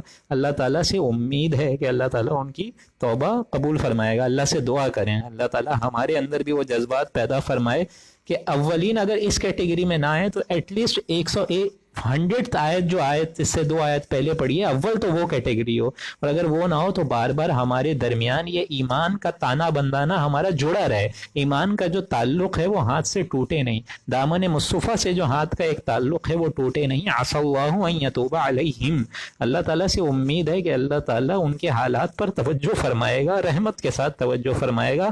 ان اللہ غفور الرحیم, اللہ تعالیٰ غفور بھی ہے, معاف کرنے والا بھی ہے, اور مغفرت کرنے والا بھی ہے, رحم کرنے والا بھی ہے. اب آگے دیکھیں کیا معاملہ ہے. آگے معاملہ یہ ہے کہ جب اہل ایمان سے کوئی غلطی ہو جائے, اپنے نیک بندوں سے کوئی غلطی ہو جائے, تو کیا معاملہ ہوتا ہے. معاملہ یہی ہوتا ہے نا کہ انسان کسی طریقے سے اس کا یوں سمجھیے کہ اس کے بدلے کوئی چیز رکھواتا ہے, تاکہ اللہ سے جناب میں توبہ تو کرتا ہے, لیکن انسان پھر یہ بھی سوچتا ہے کہ اللہ ہم سے یہ غلطی ہو گئی, یہ ہو گئی, ہم یہ نہیں کریں گے, اور ہم اس کا ایک جرمانہ اس طریقے سے ادا کریں گے کہ جتنی غلطی ہو گئی اتنے نیک اعمال کر لیں گے. آخری پاروں میں آپ چل کے پڑھیں گے کہ اللہ تعالیٰ برائیوں کو دور کر دیتا ہے اہل ایمان کی نیکیوں سے. یعنی اگر انسان گناہ کر بھی بیٹھے تو جب نیک کام کرے گا, فرض کریں کسی سے 1 گھنٹہ 2 گھنٹہ معصیت ہوئی ہے اللہ کی, تو آپ 2 گھنٹہ نیک نیت سے کوئی کام کر لیجئے, اپنے کسی بندے کی مدد کر دیجئے, یا 1-2 پارے آپ لوگ پڑھ لیجئے, اس کا ترجمہ پڑھ لیجئے, اس پر عمل کر لیجئے, تو یہ اللہ تعالیٰ عین ممکن ہے اللہ تعالیٰ اس کو کور کر جائے گا انشاءاللہ. لہٰذا یہاں دیکھیں کیا معاملہ ہو رہا ہے. اچھا, بالخصوص یہ شان نزول کے حساب سے کس کا معاملہ ہے یہ بھی سمجھ لیجئے, پھر یہ آیت نمبر 103 سمجھ آئے گی. یہ شان نزول کے لحاظ سے 102 آیت پر ابو لبابہ کا معاملہ چل رہا ہے. ابو لبابہ کون تھے؟ یہ بھی ایک نیک نیت انسان تھے, بس کسل سے اور مشاغل میں رہنے کی وجہ سے اور یوں سمجھیے کہ آرام کی وجہ سے یہ رسول اللہ کے ساتھ شریک نہیں ہو سکے, نہیں جا سکے, رسول اللہ کی پکار پر لبیک نہیں بول سکے, لیکن تھے مخلص, اچھے انسان تھے. یہی معاملہ کہ خَلَطُوا عَمَلًا صَالِحًا وَآخَرَ سَيِّئًا, اچھے اعمال بھی تھے, برے اعمال بھی تھے. کچھ برے اعمال تو اس لحاظ سے ہو گئے کہ ظاہر بات ہے رسول اللہ کی دعوت پر لبیک نہیں کہہ سکے, لیکن احساس ہوا, ندامت ہوئی, پشیمانی ہوئی, شرمندہ ہوئے کافی, اور اپنے آپ کو ستونوں سے باندھ لیا, مسجد نبوی سے ستونوں سے باندھ لیا کہ میں رسول اللہ کی دعوت میں شریک نہیں ہو سکا. تو بطور سزا اپنے آپ کو ہی مسجد نبوی کے ستونوں سے رسیوں سے جکڑ لیا ہے کہ اب رسول اللہ آئیں گے, جو معاملہ میرے حق میں کریں گے مجھے قبول ہوگا. لہٰذا یہ آیات جب نکلی ہیں, نازل ہوئی ہیں, تب جا کے رسول اللہ نے آ کے ان کی رسیاں کھولیں اور ان کو ستونوں سے الگ کیا, اور انہوں نے کہا کہ اللہ تعالیٰ نے عَسَى اللَّهُ أَن يَتُوبَ عَلَيْهِمْ, اللہ تعالیٰ نے امید کی ہے, امید دلائی ہے کہ تمہارے حالات پر رحم فرمائے گا. اور آگے چل کے آپ لوگ پڑھیں گے کہ اللہ تعالیٰ نے پھر ان کی توبہ بھی قبول فرمائی اور ان کو اس جرم سے بھی فروتن کیا, ہٹا دیا. تو یہ آیت بطور ان کے لیے ابو لبابہ کے لیے خوشخبری کی صورت لے کر آئی ہے. جس طرح ہم لوگ پڑھ چکے ہیں سورہ نساء میں انما التوبۃ علی اللہ للذین یعملون السوء بجہالۃ ثم یتوبون من قریب. وہ لوگوں کی توبہ اللہ تعالیٰ قبول فرماتا ہے جو کہ کسی کسل میں شیطان کے کسی بہکاوے میں آ کے غلطی سے کوئی حرکت کر بیٹھیں، گناہ اور پشیمانی کی حرکت کر بیٹھیں، لیکن ثم یتوبون من قریب، فوراً توبہ کریں اور قریب ہو جائیں اللہ سے، فوراً احساس ہو، فوراً ندامت ہو. لہٰذا یہ بھی وہ شخصیت تھے جن کو معلوم ہوا کہ رسول اللہ کی نافرمانی میں نے کر دی، اس کا مطلب میں نے بہت غلط کام کیا ہے، تو فوراً ان کے اندر یہ پشیمانی ہوئی اور فوراً قریب ہو گئے اور اپنے آپ کو بطور سزا یہ دیا. لیکن رسول اللہ نے آ کر ان کو اس سزا سے بری کیا اور یہ آیت نکلی خذ من اموالہم صدقہ. تو اے نبی آپ ان کے مالوں میں سے صدقہ لے لیجئے. ظاہر بات ہے اس گناہ کا کفارہ اگر وہ کوئی صدقہ پیش کر رہے ہیں تو آپ اے نبی اس کو قبول کر لیجئے. یہ قاعدہ کلیہ ہے. روایات میں تو آتا ہے کہ بطور احسان انہوں نے صدقہ بھی دیا، جہاں اس سے پہلے ہم پڑھ چکے ہیں کہ منافق کا معاملہ کیا تھا کہ ان سے اے نبی آپ کو اب صدقات نہیں لینے ہیں، ان سے روک دیا. لیکن یہ ضعفاء، یہ کمزور، یہ ایسے منافق تو ہیں ہی نہیں، مخلص ہیں، کسی شیطان کے بہکاوے میں نہیں آئے اور نہ ہی انہوں نے کوئی جھوٹی قسمیں کھائی، نہ جھوٹا عذر بہانہ پیش کر کے اپنے آپ کو ایگزمپٹ کیا، کچھ بھی نہیں کیا. تو یہ تو اے خذ من اموالہم صدقہ، آپ ان کے مالوں میں سے اے نبی صدقہ لے لیا کریں، جس کو یہ لائے ہیں اس کو قبول کر لیجئے اور پھر غربا میں تقسیم کر دیجئے. تو تطہرہم وتزکیہم، یہ ذریعہ بن جائے گا ان کی پاکی کا، بہترین پاکی کا. جو چھوٹے موٹے گناہ کر بھی لیے ہوں گے انسان نے، جس طرح حضور نے فرمایا کہ صدقہ جو ہے وہ بلاؤں کو ٹالتا ہے، تو عین ممکن ہے انشاءاللہ، عین ممکن کیا بالکل ممکن ہے یہ کہ اللہ تعالیٰ ہم بھی اگر صدقات خیرات دیں تو کیا پتہ ہمارے بھی انشاءاللہ کتنے گناہ اللہ تعالیٰ، کتنی پریشانیوں کا ہم روز شکار ہو جاتے ہیں، عین ممکن ہے اللہ تعالیٰ ان کو دھو دے، عین ممکن ہے کہ آگے ان پریشانیوں سے ہماری حفاظت فرمائے. وَتُزَكِّيهِمْ، اور ان کو پاک کر دے گا، بِهَا وَصَلِّ عَلَيْهِمْ، اور آپ اے نبی پھر ان کے لیے دعا بھی کریں. ظاہر بات ہے وہ لوگ پھر خوش ہوں گے. ان صلاتک سکن لہم، بلا شبہ اے نبی آپ کی دعا ان کے لیے موجب اطمینان ہے، سکون بخش ہوگی کہ اللہ کا نبی، اللہ کا رسول ہمارے لیے دعا کر رہے ہیں. تو ظاہر بات ہے انشاءاللہ اللہ تعالیٰ ان کی توبہ تو ضرور ہمارے حق میں انشاءاللہ قبول فرمائے گا. واللہ سمیع علیم، اللہ تعالیٰ سنتا ہے اور علم رکھتا ہے. الم یعلموا ان اللہ هو يقبل التوبۃ عن عبادہ، کیا ان کو یہ خبر نہیں ہے کہ اللہ ہی اپنے بندوں کی توبہ قبول فرماتا ہے، اللہ ہی اپنے بندوں کی معافی کو قبول فرماتا ہے. اللہ نے یہ اپنے اوپر لازم رکھا ہوا ہے کہ اگر کوئی بھی انسان، کوئی بھی اس کا بندہ اللہ کی جناب میں توبہ کرے کہ اللہ تعالیٰ میری گناہوں بھری زندگی کو تو دیکھ اور تو اللہ اپنی شان غفاری کو دیکھ، تو ظاہر بات ہے تیری شان غفاری کا پلڑا ہمیشہ سے بھاری رہا ہے اور رہے گا، تو اے اللہ تعالیٰ ان گناہوں کو میرے معاف فرما دے. الم یعلموا، کیا یہ لوگ جانتے نہیں ہیں، ان اللہ هو يقبل التوبہ، کہ اللہ تعالیٰ اپنے بندوں کی توبہ قبول فرماتا ہے. اللہ تعالیٰ کے اوپر یہ لازم ہے کہ وہ اپنے بندوں کی توبہ قبول فرماتا ہے، یعنی عبادہ ہی اپنے بندوں کی، وَيَأْخُذُ الصَّدَقَاتِ، اور وہی تو صدقات کو قبول فرماتا ہے. ان گناہوں کے کفارے کو اللہ قبول فرماتا ہے. یعنی وہ شان جتنی غنی ہے اتنی غنی شان کسی کی ہے ہی نہیں. وہ اللہ تعالیٰ غنی ہونے کے باوجود اگر اللہ کے دین کے لیے تم کمر کس رہے ہو، اللہ کے دین کی بالادستی کے لیے تم کوئی راہ میں اس کے پیش کر رہے ہو، کوئی صدقات ہوں، خیرات ہوں، چاہے 1 روپیہ بھی ہو، رضائے الہی اتنی عظیم ہے کہ وہ اللہ اس کو قبول فرماتا ہے. صدقہ حضور نے تو صدقہ اپنے اوپر اور اپنی اولاد پر حرام قرار دے دیا تھا، لیکن عام انسانوں کے لیے تو اگر انسان صدقات دے، خیرات دے، تو یہ اللہ کے اوپر ذمہ ہے. وَيَأْخُذُ الصَّدَقَاتِ، وہی صدقات کو قبول فرماتا ہے. حدیث میں آتا ہے کہ اللہ تعالیٰ تمہارے صدقوں کی ایسی حفاظت کرتا ہے جیسے تم اپنے گھوڑوں کے بچوں کی کرتے ہو، اس کی رکھوالی کرتے ہو. اللہ تعالیٰ اسی ذریعے سے تمہارے چند پیسوں کو احد پہاڑ جتنا کر دیتا ہے. تو یہ رضائے الہی کے لیے، دین کے لیے کمر کوشاں ہو کے جس نے صدقہ دیا، اور دین کی بالادستی اور اس نظام کو قائم کرنے کے لیے انشاءاللہ جس نے صدقہ دیا، اپنائے نو کی حاجت کے لیے صدقہ دیا، اور بالخصوص رضائے الہی کے ذریعے کے لیے اس نے صدقہ دیا، وَيَأْخُذُ الصَّدَقَاتِ، اللہ تعالیٰ قبول فرمائے گا. وَأَنَّ اللَّهَ هُوَ التَّوَّابُ الرَّحِيمُ، اور بالخصوص اللہ ہی تو ہے جو کہ توبہ کا قبول فرماتا ہے، اور اس کی شان صفت رحمت کرنے والی ہے. کامل رحم کرے گا وہ، روز دنیا میں بھی تم پر رحم فرمائے گا اور آخرت کے دن بھی تم کو اپنی رحمت سے الگ نہیں کرے گا. وَقُلْ اعْمَلُوا فَسَيَرَى اللَّهُ عَمَلَكُمْ وَرَسُولُهُ وَالْمُؤْمِنُونَ، اور اے نبی آپ ان سے کہیے کہ ان قریب اب تم عمل کیے جاؤ. فَسَيَرَى اللَّهُ عَمَلَكُمْ، تم عمل کیے جاؤ، اب تمہارے عمل کو دیکھا جائے گا. یعنی ٹھیک ہے اثر نو اب عمل کرو، کمر کسو، پہلے سے بڑھ کر اب جافشانی اور سرفروشی کرو اس دین کے لیے. پہلے تمہارے اندر یہ شیطان کے بہکاوے میں آ گیا، لیکن اب اثر نو پھر ارادہ کرو، عمل کرو. تم نے جتنی اصلاح کری ہے اللہ تعالیٰ دیکھے گا. فَسَيَرَ اللَّهُ عَمَلَكُمْ وَرَسُولُهُ، تمہارے عمل کو اللہ بھی دیکھے گا اور تمہارا اللہ کا رسول بھی دیکھے گا. تم نے کتنی اصلاح کری، دوبارہ تمہارا قدم تو نہیں پھسل رہا، شیطان کے بہکاوے میں تو نہیں آ رہے. یہ سارے معاملات تو اللہ بھی دیکھے گا، اس کا رسول بھی دیکھے گا، والمؤمنون، اور اہل ایمان بھی دیکھتے رہیں گے.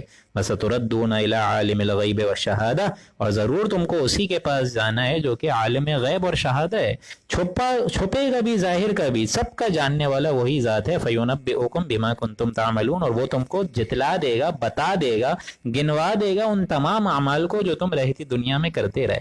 تم کتنے پلڑے تک شیطان کے بہکاوے میں آئے اور کتنی زیادہ تم نے اللہ کی جناب میں توبہ کری اور اپنا عمل مخلص کرا، یہ ساری چیزیں اللہ تعالیٰ گنوا دے گا روز قیامت.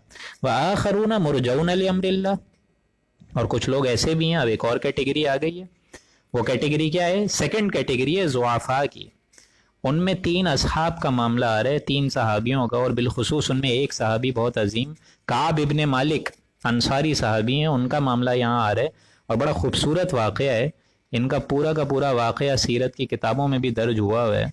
یہ کعب ابن مالک بہت زیادہ اچھے صحابی، غنی صحابی، صحت مند صحابی. وہ کیا فرماتے ہیں کہ حضور اکرم صلی اللہ علیہ وآلہ وسلم نے جب غزوہ تبوک کے لیے ہمیں بلایا، ساروں کو بلایا، تو ہم تو ان دنوں میں جتنا غنی تھے اور کسی دن میں نہیں، جتنا ان دنوں صحت مند تھے اور کسی صحت مند اس دن کے علاوہ نہیں تھے. جتنی اونٹنی ان دنوں تگڑی تھی، گھوڑے اتنے ان دنوں مضبوط تھے اور کسی دن نہیں. بس ان کے اندر شیطان نے یہ تھوڑا بہکاوا ڈال دیا اور یوں سمجھیے کہ سرسبز باغ دکھا دیے، کہ انہوں نے سوچا کہ ابھی میں آرام کر لیتا ہوں، تھوڑا کسل فرما لیتا ہوں، سستی دکھا دیتا ہوں، پھر آگے رسول اللہ تو جا ہی رہے ہیں، پھر فوراً اپنے قافلے کو بھگا کے تیزی سے ان سے جا ملوں گا. اب یہ سوچتے دن چلے گئے، چلتے رہے. اب ایک ایسی اسٹیٹ میں آ گئے وہ کہ انہوں نے یہ سوچا کہ اب تو چاہے میں جتنا زور لگا دوں، جتنا تیز دوڑا دوں اپنے گھوڑوں کو، میں کبھی رسول اللہ کے دامن تک نہیں پہنچ سکتا. اب یہ معاملہ ان کے ساتھ ہو گیا، حالانکہ نیت مخلص تھی، منافق نہیں تھے. اب ظاہر بات ہے جب رسول اللہ غزوہ تبوک سے واپس آئے، انہوں نے سب لوگوں کی باز پرس کری کہ ہاں بھائی تمہارا کیا معاملہ تھا، تم کیوں نہیں گئے، تمہارا کیا معاملہ تھا، تم کیوں نہیں گئے. انہوں نے اپنی طرف سے کوئی اقدام نہیں کرا، کوئی جھوٹ بہانے نہیں پیش کرے. جو منافق تھے وہ بہانے پیش کرنا شروع ہو گئے کہ رسول اللہ ہماری بیوی کی طبیعت خراب تھی، یہ مسئلہ تھا، وہ مسئلہ تھا. جب ان کی باری آئی کعب ابن مالک کی، تو حضور اکرم صلی اللہ علیہ وآلہ وسلم کے پاس آئے، دربار رسالت میں آئے. حضور نے پوچھا جی آپ کا کیا مسئلہ تھا، اور حضور دیکھ کے ان کو مسکرائے بھی. تو کعب ابن مالک نے فرمایا رضی اللہ تعالیٰ عنہ کہ یا رسول اللہ میرے پاس کوئی عذر نہیں ہے، میرے پاس کوئی بہانہ نہیں ہے، زبان تو میرے پاس بھی ہے، میں چاہے تو ان منافقوں کی طرح ایک دم تفصیل سے بہانے آپ کو بتا دوں، لیکن میرے پاس کوئی بہانہ نہیں ہے. بس میرے ساتھ یہ ہوا کہ شیطان نے مجھے بہکا دیا، اور اینڈ تک میں چاہتا تھا کہ آؤں، لیکن میں پھر شامل نہیں ہو سکا. اس کی بنا پر حضور اکرم صلی اللہ علیہ وآلہ وسلم نے مسکرا تو دیا، لیکن ان کو پھر سزا بھی سنائی. اور وہ سزا کیا تھی؟ وہ سوشل بوائیکاٹ تھا 50 دنوں کا. 50 دنوں کا بوائیکاٹ تھا. کوئی ان سے بات کرنے کو تیار نہیں، ایک دم یوں سمجھیے کہ قطع تعلقی ایک طریقے سے، کہ گھر میں ان کی بیوی تک ان سے بات کرنے کو تیار نہیں. معلوم ہوتا ہے کہ انہوں نے بعد میں بیوی کو بھی روانہ کر دیا تھا کہ اب تو کوئی مجھ سے بات کرنے کو تیار نہیں. جن کے پاس جاتے تھے وہ کہتے تھے کہ اللہ کے بندوں تم تو جانتے ہو میں منافق نہیں ہوں، میں تو نیک سیرت نیک انسان بندہ ہوں، لیکن کوئی بات کرنے کو تیار نہیں. جس سے ملتے تھے ہر بندہ کہتا تھا اللہ و رسولہ عالم، یہ بول کے پیٹ پھوڑ کے نکل جاتا تھا کہ اللہ اور اس کا رسول بہتر جانتا ہے، وہ زیادہ بہتر جانتے ہیں. یہ ہے وہاں کا معاشرہ. یہ واقعہ اس لیے سنا رہا ہوں کہ آپ لوگوں کو مدینے کے معاشرے کا اندازہ ہو کہ ہمارے نبی نے جس کو سزا دی ہے ہم اس کے خلاف ہم اس سے بات ہی نہیں کر سکتے. ہمارے رسول نے سزا دی ہے، یہ معاملہ تھا اور یہ ایک احسان تھا. اور یہ سزاؤں کی وجہ سے ایسا ڈسپلنڈ انوائرمنٹ کریٹ ہوتا ہے. بلکہ اسی میں ایک معاملہ ہوا کہ ملک غسان کا جو ایک اینچی آیا ہے اس اسٹیٹ سے، اس نے خط پیش کیا اور اس نے بھڑکانے کی کوشش کری کعب ابن مالک کو کہ ہمیں معلوم ہوا ہے کہ تمہارے یہ جو ساتھی ہیں حضور اکرم صلی اللہ علیہ وآلہ وسلم، سنا ہے کہ انہوں نے تمہیں سزا دی ہے، تم تو بڑے اچھے آدمی ہوتے ہو، تمہاری تو بڑی نیک سیرت ہے، یہ کیسی سزا تمہیں اچھے انسان کو مل گئی، تم ہمارے پاس آؤ، ہم جو ہے ان کا مقابلہ کرتے ہیں. مطلب برقرار ہیں ان کو. اب یہ انہوں نے کہا کہ یار یہ خط ایک عجیب مصیبت آن پڑی ہے. انہوں نے خط کو پھاڑا اور پھینکا. پھر لیکن یہ ہے کہ ذرہ بھر بھی وہ شیطان کے تھوڑے بہکاوے میں آتے تو عین ممکن تھا کہ خدا نہ کرے ان کی شمولیت ہو جاتی وہاں پر، لیکن یہ اللہ نے کرم فرمایا ان پر، لہٰذا یہ 50 دنوں کا بوائیکاٹ بڑا ہی مشکل اور طویل ترین ان کے لیے گزرا ہے۔ ان کا معاملہ یہاں 106 اور 107 آیات میں آ رہا ہے، 106 آیت میں بالخصوص، وآخرون مرجون لامر اللہ، اور کچھ لوگ ایسے بھی ہیں جن کا معاملہ خدا کے حکم تک آنے تک ملتوی رکھا گیا ہے، اما یعذبہم و اما یتوب علیہم، یا تو اللہ تعالیٰ ان کی سزا دے گا، ان کو سزا دے گا، یا ان کی توبہ قبول فرما دے گا۔ بعد میں معلوم ہوتا ہے کہ اللہ نے ان کی توبہ پر اللہ نے ان کی توبہ قبول بھی فرمائی اور ان کو پھر نوازا بھی۔ وَإِمَّا يَتُوبُ عَلَيْهِمْ، کیونکہ ان کی نیت مخلص تھی، جیسا میں نے ابھی عرض کیا کہ جب تک نیت مخلص رہتی ہے تب تک نفاق نہیں آتا۔ واللہ علیم حکیم، اللہ تعالیٰ علم رکھتا ہے اور حکمت والا ہے۔ والذین اتخذوا مسجدا ضرارا، اور بعض ایسے بھی لوگ ہیں جنہوں نے مسجد زرار پیدا فرمائی ہے، مسجد زرار بنائی ہے۔ یہ معاملہ بھی سمجھ لیجئے، پھر انشاءاللہ 2 آیات رہ گئی ہیں، ختم ہو جائے گا انشاءاللہ۔ یہ مسجد زرار ہے جس کو یہاں اللہ تعالیٰ نے اس آیت میں بتایا ہے زرارا و کفرا، یعنی زرار بنائی ہے، زدم زدہ ہو کر یہ مسجد بنائی گئی ہے کفر کی وجہ سے، تاکہ اس میں کفر کی وہ باتیں کر سکیں۔ یہ مسجد زرار تھی نیئر مسجد قباء، آپ لوگ میں سے جو عمرہ حج پہ گیا ان کو معلوم ہوگا ان مسجدوں کا۔ یہ ایک شخص نے بنائی تھی، ابو عامر راہب، یہ ایک شخص تھا جو کہ منافق تھا، اور منافق سے بھی بڑھ کر یوں سمجھیے کہ حضور اکرم صلی اللہ علیہ وآلہ وسلم کا شدید ترین دشمن بھی رہا ہے۔ یہ مکے میں آباد ہو گیا تھا جنگ بدر کے بعد، یہ بہت بڑا ایک سمجھیے کہ عالم بھی رہا ہے، لیکن یہ بعد میں عیسائی ہو گیا تھا، خزرج کا بہت بڑا ایک عالم رہا ہے۔ اسی سے ایک ملتی جلتی ایک شخصیت تھی پیرلل، ان کا نام تھا ورقہ ابن نوفل، آپ نے نام بھی سنا ہوگا، سیرت نبوی میں ان کا نام آیا ہے۔ ایک تو انہوں نے حضور اکرم صلی اللہ علیہ وآلہ وسلم کی تصدیق کی تھی، یہ ورقہ ابن نوفل کا معاملہ بتا رہا ہوں، کہ جب حضور اکرم صلی اللہ علیہ وآلہ وسلم حضرت خدیجہ کے ہمراہ ہو کر گئے ان کے پاس، تو یہ پہچان گئے رسول اللہ کو، یہ بھی بہت بڑے عالم تھے، یہ پہچان گئے کہ ہاں یہ تو معلوم ہوتا ہے کہ یہ تو وہی ناموس ہے جو کہ کبھی موسیٰ اور عیسیٰ پر آیا تھا، اب یہ نبی آپ پر آ گیا ہے۔ اللہ کرے کہ میں اس وقت تک زندہ رہوں کہ جب تک آپ کو آپ کی قوم جو ہے نکال باہر نہ کر دے اپنے گھر سے۔ تو حضور حیران ہو گئے کہ میری قوم تو مجھے صادق اور امین کا خطاب دے کے بیٹھی ہوئی ہے، اب مخرجیہم، کیا وہ مجھے نکالے گی؟ ایسا ہوگا میرے ساتھ معاملہ؟ تو ورقہ ابن نوفل نے فرمایا ہاں یہی معاملہ ہوگا، یہ ناموس جس کے پاس بھی آئے، اللہ کی کتاب کا ذمہ جس کو بھی ملا ہے، اس کی قوم نے یہی حال کیا اس کے ساتھ۔ تو انہوں نے کہا ان قریب میں زندہ رہوں اس وقت تک کہ اے نبی آپ کو آپ کی قوم جو ہے نکال نہ دے، اور یہی ہوا۔ مسجد نبوی بنانے کا اصل مقصد یہی تھا، کیونکہ ہجرت کے بعد مسجد نبوی اسی مسجد زرار کے اپوزٹ، مطلب یوں سمجھیے کہ کانٹراسٹ میں بنائی گئی۔ مسجد زرار کیا تھی؟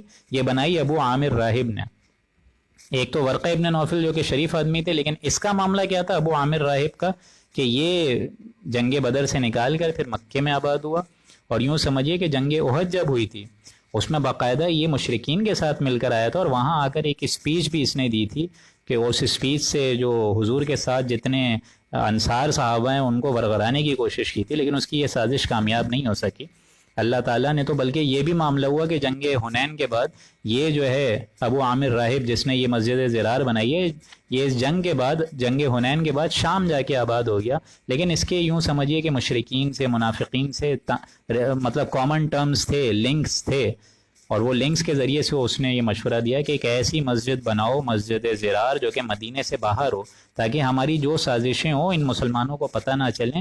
یہ ایسی سازشیں ہوں گی کہ نام تو مسجد کا رہے گا لیکن اندر سے وہ فتنے کا مرکز ہوگا اور شرک کا اڈا ہوگا، جس کو آ کر حضور نے بعد میں گرایا بھی ہے۔ لوگ حیران ہو گئے تھے کہ مسجد کو گرا رہے ہیں، لیکن یہ واقعہ اس لیے بتایا جاتا ہے کہ ایسی مسجدیں اچھی نہیں ہوتی کہ جہاں اللہ کے نام کے علاوہ ایک شرک کا اڈا بنا دیا جائے اس جگہ کو، اس کا یہاں پہ ذکر آ رہا ہے، اور بڑا خوبصورت انداز میں دیکھیں ذکر آ رہا ہے، کیونکہ ظاہر بات ہے یہ شرک کا اڈا تھا تو اس کا خاتمہ ضروری تھا، اس لیے فرمایا والذین اتخذوا مسجدا زرارا، اور بعض ایسے بھی لوگ ہیں یعنی ابو عامر راہب جیسے کہ جنہوں نے اس اغراض سے یعنی اس نیت سے مسجد بنائی ہے زرارا، جو کہ زدم زدہ بنائی ہے، وکفرا، اور اسلام کو ضرر پہنچانے کی نیت سے، کفر کی باتیں کرنے کے لیے، اور یوں سمجھیے کہ مسلمانوں کے اندر وتفریقا بین المؤمنین، مسلمانوں اور مومنین کے اندر فرقہ واریت کر دیں، ایمانداروں کو ایمان والوں سے تفریق میں ڈال دیں، جدا جدا کر دیں، وارصادا لمن حارب اللہ، اور اس شخص کے قیام کا سامان کر دیں، ورسولہ من قبل، جو اس سے قبل سے ہی خدا اور رسول کا مخالف ہے۔ یعنی رسول اللہ کی مخالفت کی بنا پر انہوں نے یہ بنائی. ایسے شخص کو انہوں نے اس میں ٹھہرنے کی اجازت دی جو کہ تھے ہی کافر اور رسول اللہ کے بھی معاذ اللہ شدید ترین دشمن رہے. ایسے لوگوں کو اس میں قیام پا بھی ملتی تھی. ظاہر بات ہے لوگ پوچھتے تو وہ کہتے تھے بھائی مسجد جو ہے وہ تو بہت اللہ کا ایک نیک گھر ہے, ہم تو یہاں پہ اللہ کی عبادت کرتے ہیں. اور اصل ان کے دلوں میں کیا ہے, وہ نفاق ہے اور وہ شرک ہے. ٹھیک ہے, وَلَا يَحْلِفُنَّ إِنْ أَرَدْنَا إِلَّا الْحُسْنَى. اور حال تو یہ ہے کہ جو اس مسجد زرار میں ہیں وہ قسمیں کھا کھا کے کہیں گے کہ یا رسول اللہ ہماری تو بڑی بھلائی کی اور ہماری بڑی اچھی نیت تھی. إِلَّا الْحُسْنَى, بہت ہی بہترین نیت تھی. دوسری مسجد تو رسول اللہ بہت دور ہوتی ہیں, ہم تو چاہتے ہیں کہ قریب کی مسجد میں نماز پڑھیں. ہماری بعض اوقات نمازیں جو ہے وہ قضا ہو جاتی ہیں. تو ایک طرف تو بلکہ معاملہ تو یہاں تک پہنچ گیا تھا کہ ایک دفعہ تو حضور سے انہوں نے درخواست بھی کری کہ یا رسول اللہ آپ اس مسجد میں آ کر نماز پڑھیں, آپ کے قدم مبارک اس مسجد میں آئیں گے تو یہاں تو برکت ہو جائے گی, نور علی نور ہو جائے گا. لیکن ان اردنا الا الحسنى, قسمیں کھائیں گے کہ بڑی اچھی نیت سے ہم نے یہ مسجد بنائی ہے اور ہمارا جو ہے کوئی گھٹیا حرکت کرنے کا, ایسا کوئی سازش پلان کرنے کا کوئی منصوبہ ہے ہی نہیں. واللہ یشہد انہم لکاذبون, لیکن اللہ گواہی دے رہا ہے کہ یہ بالکل جھوٹے ہیں. ان کی گواہی اللہ کی طرف سے ہو رہی ہے کہ یہ بالکل شرک کا اڈا ہے اور فتنے کا اڈا ہے, اور یہ سارے جو اس میں قیام گزار بھی ہیں, قیام پذیر بھی ہیں, وہ سارے کے سارے جھوٹے ہیں. لا تقم فیہ ابدا, اے نبی آپ ان میں کبھی نہ کھڑے ہوں, آپ کبھی نماز کے لیے اس مسجد میں نہ جائیں, کبھی اس مسجد میں کھڑے نہ ہوں. بلکہ کون سی مسجد, لمسجد اسس علی التقوی, البتہ جس مسجد کی بنیاد اول دن سے تقوی پر رکھی گئی ہے, من اول یوم حق ان تقوم فیہ, اے نبی آپ اس کے زیادہ حق میں ہیں اور اس مسجد سے زیادہ شایان شان ہیں کہ آپ اس میں کھڑے ہوں جس مسجد کی ابتدا ہی تقوی پہ رکھی گئی. اور یہ مسجد کون سی تھی, یہ مسجد قباء تھی, پہلی مسجد. کیونکہ حضور جب مدینے میں آئے ہیں اس سے پہلے جو ہجرت آپ نے کری ہے, پہلا پڑاؤ آپ کا کہاں ہوا, مسجد قباء میں ہوا. اس کے بعد مدینے میں آ کے مسجد نبوی آپ نے بنائی ہے نا, تو وہاں ایڈریس کر کے بتایا گیا لمسجد اسس علی التقوی, جس مسجد کی بنیاد ہی اول دن سے تقوی پر رکھی گئی ہے, یعنی مسجد قباء, من اول یوم حق ان تقوم فیہ. اے نبی آپ اس سے زیادہ لائق میں ہیں کہ آپ اس جگہ نماز پڑھیں جس جگہ پر تقوی ہو. فیہ رجال یحبون ان یتطہروا, اس میں ایسے نیک لوگ اور نیک بالخصوص مرد حضرات ہیں جو کہ خوب پاک ہونے کو ہی پسند کرتے ہیں. واللہ یحب المطہرین, اور اللہ تعالیٰ خوب پاک ہونے والوں کو بہت پسند فرماتا ہے. کسی نے ان سے پوچھا بھی تھا, ان سارے مردوں سے, کہ آپ کی اللہ نے جو اتنی وصف فرمائی ہے, آپ کی کون سی وصف ہے جس پر اللہ نے آپ کی اتنی تعریف فرمائی ہے کہ آپ کو فرما رہا ہے یحب المطہرین, کہ اللہ تعالیٰ ایسے خوب ترین پاک کرنے والوں کو, اپنے پاکیزہ بندوں کو پسند فرماتا ہے. تو جب یہ دریافت ان سے کیا گیا تو انہوں نے بتایا کہ جب ہم قضائے حاجت سے فارغ ہوتے ہیں تو ہم استنجا جو ہے وہ ڈھیلے سے بھی کرتے ہیں, مٹی کے ڈھیلے سے بھی اور پانی سے بھی.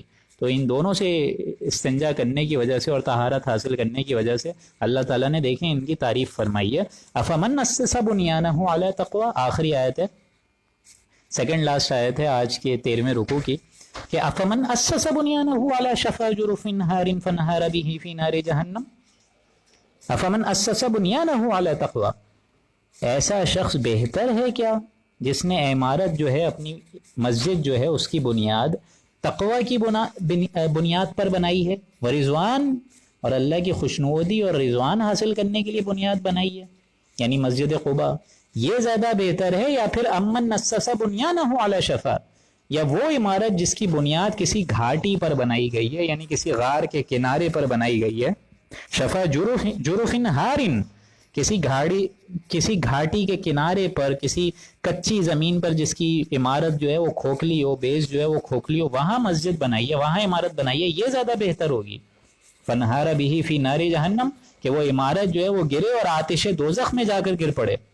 واللہ لا یہدی القوم الظالمین, اور اللہ تعالیٰ ایسے ظالموں کو کبھی دین کی سمجھ نہیں دیتا, ایسے اللہ تعالیٰ ظالموں کو کبھی ہدایت سے آراستہ کرتا ہی نہیں ہے.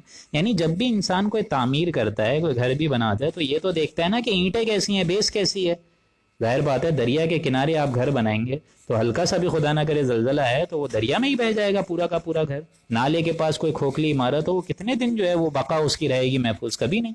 تو ان کا معاملہ تو یہ ہے کہ گناہ گار جو ہیں ایسی تعمیر کر رہے ہیں جس کی عمارت کی بنیاد ہی ہلکی ہے, اور وہ بنیاد جو ہے وہ آگ کے گھڑے پر ہے, ایسی گھاٹی کے قریب ہے کہ جو گری چاہتی ہے. فنہار بہ فی نار جہنم, گر کر وہ ڈائریکٹ وہ ان کی عمارت جو ہے وہ شرک اور فتنے کا اڈا ڈائریکٹ ان کو دوزخ میں جا کر لے پڑے گا. لا یزال بنیانہم الذی بنوا ریبۃ فی قلوبہم. یہ بھی آیت بہت اہم ہے اور اس پر اختتام ہو رہا ہے آج کی نشست کا. میرے خیال سے اب 1 گھنٹہ بھی ہو گیا ہے. فرمایا کہ لا یزال بنیانہم الذی بنوا ریبۃ، ان کی یہ عمارت جو انہوں نے بنائی ہے یہ شرک کا اڈا، الذی بنوا ریبۃ فی قلوبہم، ان کے ہمیشہ دلوں میں کانٹا بن کے کھٹکتی رہے گی. الا ان تقطع قلوبہم، ہاں مگر ان کے دل ہی اگر ریزہ ریزہ ہو جائیں تو اور بات ہے. واللہ علیم حکیم، اللہ تعالیٰ علم رکھنے والا ہے اور حکمت رکھنے والا ہے. یعنی آپ کو معلوم ہے اگر کینسر بھی انسان کی باڈی میں معاذ اللہ خدا نہ کرے پھیل جائے تو پوری باڈی میں پھیل جائے تو کیا کریں گے آپ؟ وہ تو ہر سیل میں پھیل گیا تو کیا پوری باڈی کو کاٹیں گے آپ؟ ہر جگہ ریڈیشن دیں گے؟ نہیں نا. تو حال تو یہ ہے کہ یا تو پوری کی پوری باڈی ہی تہس نہس ہو جائے، پوری کی باڈی ہی تہس نہس ہو کر ریزہ ریزہ ہو جائے، تب تو شاید کینسر ہٹ جائے. اسی طریقے سے منافقوں کے دل میں بھی منافقت اور نفاق کی جڑیں اتنی مضبوط ہو گئی ہیں، اتنی گہری ہو گئی ہیں کہ دل ریشہ ریشہ ہو جائے تبھی ان کے دلوں میں منافقت ختم ہو سکتی ہے. الا ان تقطع قلوبہم، کہ ان کے دل ہی ریزہ ریزہ اور یوں سمجھیے کہ ریشہ ریشہ ہو جائیں تب تو جا کے ان کے اندر سے یہ منافقت کی گہریں جو ہیں، جو ان کی جڑیں ہیں وہ ہٹ سکتی ہیں، ورنہ اور کوئی علاج نہیں ہے. دل ہی ریشہ ریشہ ہو جائے تو وہ اور بات ہے. واللہ علیم حکیم، اللہ تعالیٰ علم رکھتا ہے اور حکمت رکھتا ہے، حکمت والا ہے، اس کا کوئی حکم کسی حکمت کے بغیر ہے ہی نہیں. اللہ کے فضل و کرم سے ہمارے 2 رکوع آج ہو گئے اور آپ لوگ کو اندازہ ہو رہا ہوگا کہ اب رفتار جو ہے وہ تھوڑی تیز ہو گئی ہے. اور میں امید کرتا ہوں کہ آپ سارے کے سارے حضرات اپنے یوں سمجھیے کہ ذوق اور شوق میں ہی رہیں اسی طریقے سے اب ٹل رمضان. تو انشاءاللہ ہم لوگ سورہ توبہ یوں سمجھیے کہ صرف 2 ہی پیج رہ گئے ہیں، غالباً 2 رکوع اور رہ گئے ہوں گے، 14 15 16 3 رکوع اور رہ گئے ہیں. وہ بھی انشاءاللہ امید ہے کہ جلد از جلد کر لیں گے ہم لوگ اور پھر انشاءاللہ سورہ یونس کا آغاز کریں گے. اللہ سے دعا ہے کہ اللہ تعالی ہمیں سننے سمجھنے اور عمل کرنے کی توفیق عطا فرمائے، اور اس پڑھنے اور سننے میں جتنی کوتاہی ہو گئی اور غلطیاں ہو گئیں اللہ تعالی اپنی شان غفاری سے اس کو دور فرمائے. بارک اللہ لنا ولکم فی القرآن العظیم ونفعنی وإیاکم بالآیاتہ والذکر الحکیم. صدق اللہ العظیم.